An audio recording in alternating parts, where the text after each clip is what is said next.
It was one of those deceptively calm Sunday evenings, the kind that lulls you into believing everything is okay.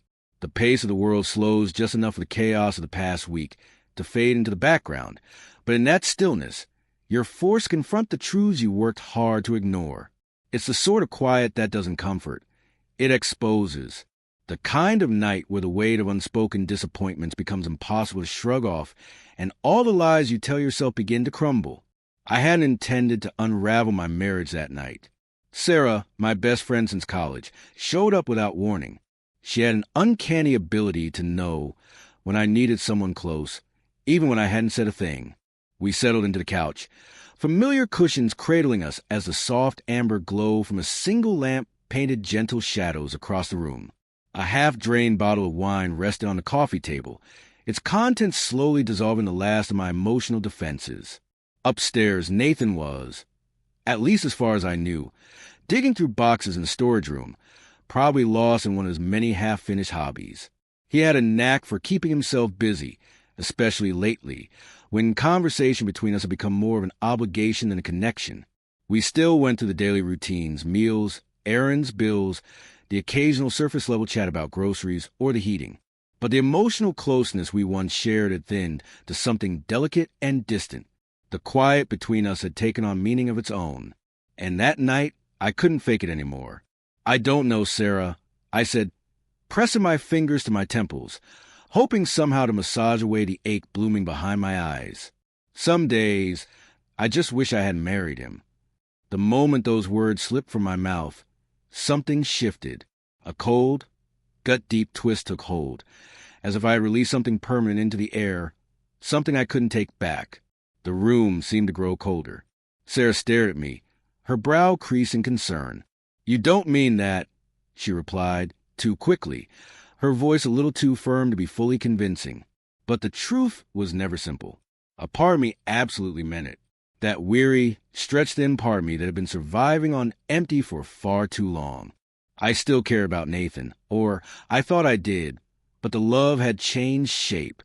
It wasn't the electric, all-consuming spark of our early years. It wasn't even the warm, reliable comfort we used to know. It had turned into something heavy, something obligatory, a pattern I followed more from memory than from want. And somewhere on the staircase, cloaked in shadows just beyond the hallway's dim light, Nathan heard every word. I never saw him. Not a creak, not a breath gave him away. But later, I would replay that moment again and again, imagining him pause mid-step, face frozen as he listened to a woman he'd built a life with quietly admit her doubts to someone else. The next morning, I sensed the emptiness before I fully registered it. The house felt abandoned, like something vital had been quietly extracted from its core. The coffee machine sat untouched. Nathan's keys were no longer hanging by the door. The boots he always lined up with precision, like loyal soldiers awaiting orders, were gone. At first, I clung to hopeful assumptions. Maybe he'd just left early for work, or stopped by the hardware store. But something gnawed at me. Nathan never left without saying goodbye. Even on our worst days, especially after arguments, he made it a point to kiss me before heading out. By midday, the knot in my stomach had twisted into panic. I dialed his number.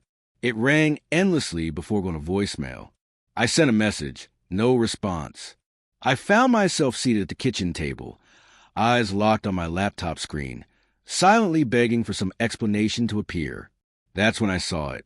An unread message. His name glared back at me from the sender line. The subject line read only one word: farewell. My hands trembled as I clicked it open. "I heard you last night. I wasn't meant to, but I did. You weren't shouting. You weren't upset. That's how I knew it was real. That was your truth. And it broke me. I gave everything I had. I kept showing up, kept trying.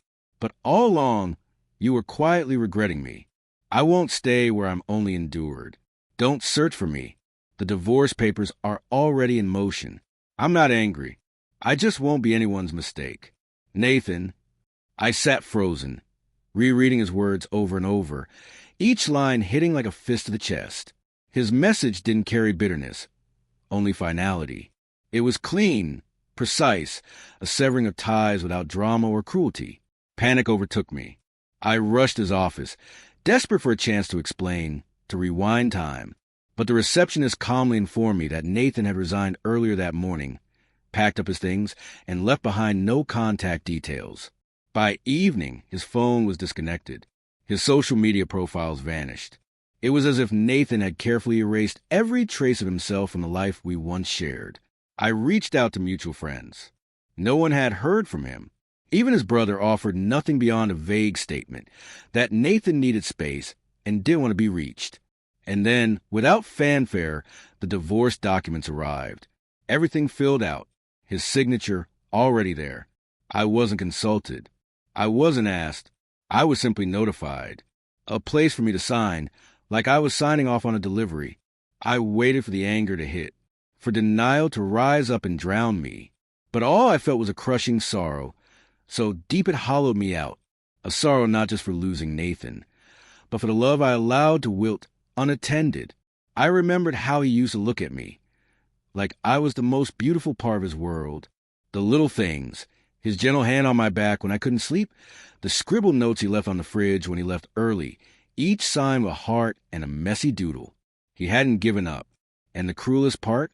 I hadn't even said those words to him. I said them about him, when I thought he wasn't listening. That betrayal, quiet and unintentional, was worse than any fight we'd ever had, because it wasn't born of anger or hurt. It was born from honesty, a truth I didn't have the strength to tell him face to face. Months dragged on. I tried everything to find him.